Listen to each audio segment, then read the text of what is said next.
आज हमने राजनीति विज्ञान का लोकतंत्र और विविधता चैप्टर का आगे का पार्ट पढ़ना है। देखिए, इसमें हमने इससे पहले पढ़ा था कि लोकतंत्र क्या होता है, विविधता क्या होती है, जन्म के आधार पर हमें किस तरह के भेदभाव का सामना करना पड़ता है और साथ में हमारे जो व्यक्तिगत चुनाव होता है उससे कैसे सामाजिक विभिन्नताएं उत्पन्न होती हैं।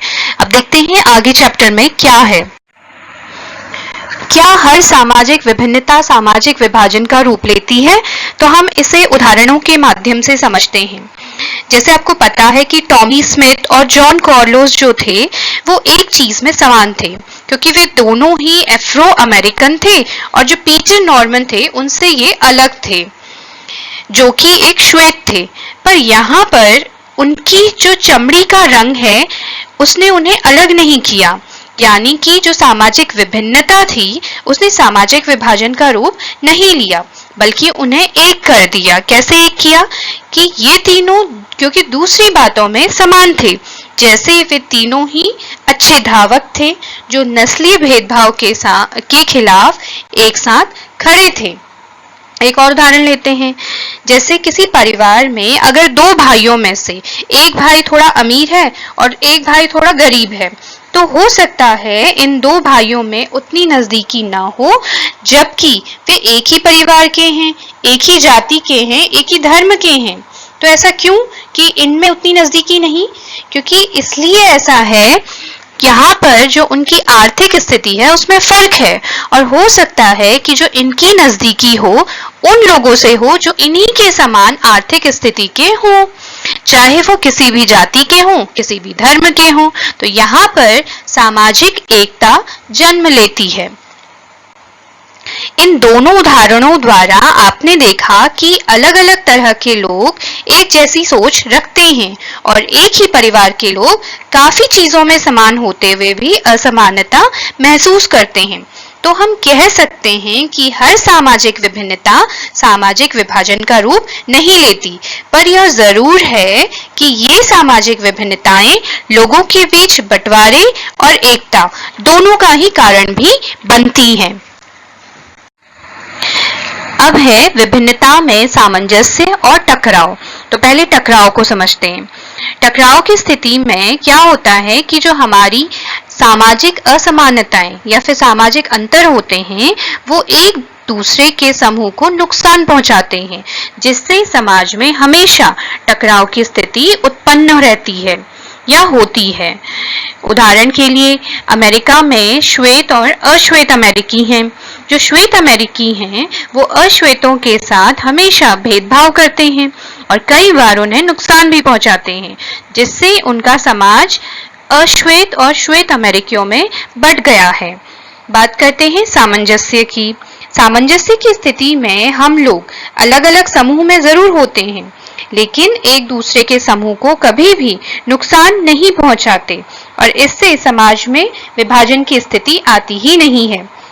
जैसे नीदरलैंड का जो ईसाई समुदाय था वो प्रोटेस्टेंट समाज और कैथोलिक समाज में बटा हुआ था, और इस समाज में इन दोनों में मतलब प्रोटेस्टेंट और कैथोलिक में लोग अमीर भी थे और गरीब भी थे, और वे दोनों एक दूसरे से बहुत अलग थे, पर वे कभी भी एक दूसरे को नुकसान नहीं पहुंचाते थे। वे दोनों ही समुदाय समान थे। ऐसी ही स्थिति उत्तरी आयरलैंड में भी थी। वहां का भी जो समाज था वो प्रोटेस्टेंट और कैथोलिक में बटा हुआ था, पर यहाँ का समाज बट गया, क्योंकि यहाँ पर जो कैथोलिक समुदाय के लोग थे वो बहुत गरीब थे और जो प्रोटेस्टेंट समुदाय के लोग थे वो बहुत अमीर थे। तो ऐसी स्थिति में कैथोलिक समाज के साथ हमेशा भेदभाव होता रहता था और इन दोनों समुदायों के मध्य अक्सर टकराव होता रहता था। सामाजिक विभाजन की राजनीति। यहाँ पर हम देखेंगे कि जो सामाजिक विभाजन है उसमें राजनीति की क्या भूमिका होती है। इसको एक उदाहरण के द्वारा समझते हैं। ये उदाहरण है उत्तरी आयरलैंड का। जो कि ग्रेट ब्रिटेन मतलब यूके का एक हिस्सा है, यूनाइटेड किंगडम जिसे हम कहते हैं उसका ही एक हिस्सा है। यहाँ का जो समाज है वो दो हिस्सों में बटा हुआ है, एक है प्रोटेस्टेंट और दूसरा है कैथोलिक। यहाँ पर जो कैथोलिकों की आबादी है वो करीब 44% है और जो प्रोटेस्टेंट है उनकी आबादी करीब 53% है। यहाँ पर जो कैथोलिक हैं उनका प्रतिनिधित्व जो राजनीतिक पार्टी कर रही है उसका नाम है नेशनलिस्ट पार्टी। और इनकी मांग थी कि जो उत्तरी आयरलैंड है उसको आयरलैंड के साथ ही मिला दिया जाए, जो कि मुख्यतः कैथोलिक बहुल है, यानी कि यहाँ पर जो कैथोलिक हैं उनकी आबादी अधिक है। तो दूसरी ओर जो प्रोटेस्टेंट थे जिनका प्रतिनिधित्व यूनियनिस्ट पार्टी कर रही थी, जो ग्रेट ब्रिटेन यूनाइटेड किंगडम के साथ ही रहने के पक्ष में थी, क्योंकि ब्रिटेन जो था वो मुख्यतः प्रोटेस्टेंट देश है। उनकी विचारों की ये जो लड़ाई थी वो असली जिंदगी में भी लड़ी जाने लगी, लोग आपस में ही एक दूसरे से लड़ने लग गए। उनकी यह जो लड़ाई थी वो हिंसक रूप लेने लगी और इसमें कई लोग जो थे वो मारे भी गए। उनकी ये जो लड़ाई थी वो करीब 1998 में समाप्त हुई, जब ब्रिटेन सरकार और जो नेशनलिस्ट थे उनके बीच एक शांति समझौता हुआ। और इस शांति समझौते के बाद वहां पर बहुत ढेर सारे बदलाव हुए और आज जो है वो उत्तरी आयरलैंड ग्रेट ब्रिटेन का ही हिस्सा है और वहां पर सभी लोग शांतिपूर्वक खुशी खुशी रह भी रहे हैं। हमारा लास्ट टॉपिक है इस चैप्टर का 3 आयाम।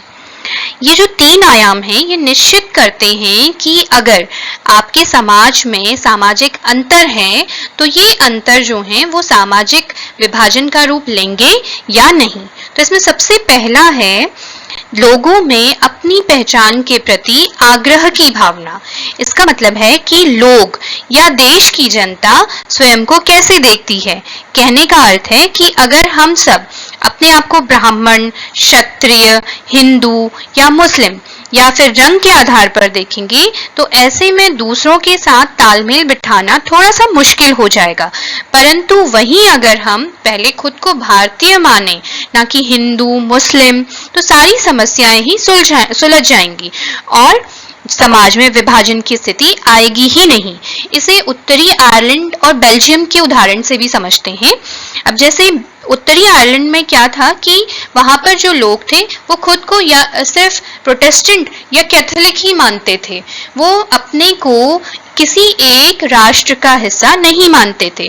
तो उनमें आपस में लड़ाइयां होती रही और बाद में कहीं जाकर उनके मध्य समझौते हुए। वहीं अगर हम बेल्जियम की बात करें तो जो बेल्जियम के लोग थे वो अपने को डच भाषी या फ्रेंच भाषी के रूप में कभी नहीं देखते थे, बल्कि वो देखते थे कि वे सभी बेल्जियम के निवासी हैं, बेल्जियम के नागरिक हैं, वे सभी बेल्जियन ही हैं और कभी भी वहां पर सामाजिक विभाजन की स्थिति बनी ही नहीं। दूसरी चीज है किसी समुदाय की मांगों को राजनीतिक दल कैसे उठा रहे हैं। अगर जैसे कभी कोई समस्या आती भी है तो हम उसका समाधान करने के लिए जो मांगे हैं उन्हें कैसे उठाते हैं। उस समूह के नेता, जो हमारे समूह का नेता है या हमारे दल का नेता, वो मांग कैसे रखता है।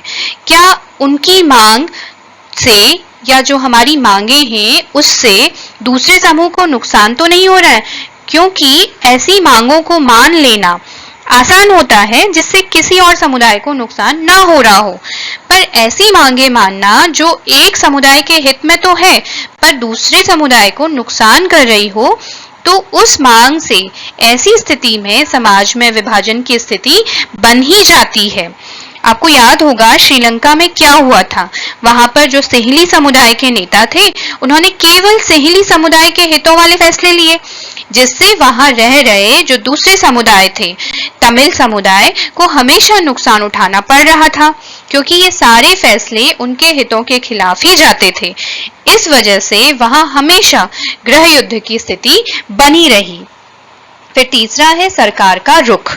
अब सरकार इन मांगों पर क्या प्रतिक्रिया देती है ये भी निर्भर करता है। अब जैसे इसे श्रीलंका के उदाहरण से समझते हैं। तो श्रीलंका में जो तमिल जो थे उनकी मांग थी सरकार से कि उन्हें भी जो सिंहली समुदाय है, जितने अधिकार सोहिली समुदाय को प्राप्त है उतने ही अधिकार तमिल समुदाय के लोगों को भी प्राप्त हों। पर वहां जो सरकार थी वो सिंहली समुदाय की ही थी, तो सरकार ने तमिलों की मांग को सीधे सीधे मना कर दिया। इस वजह से श्रीलंका में और अधिक समस्याएं उत्पन्न होने लगी और वहां हिंसक आंदोलन होने लगे। और बेल्जियम में सरकार ने समझदारी दिखाते हुए संविधान संशोधन किया और वहां समस्याएं आसानी से सुलझ गई। तो यहाँ पर आपका चैप्टर खत्म होता है।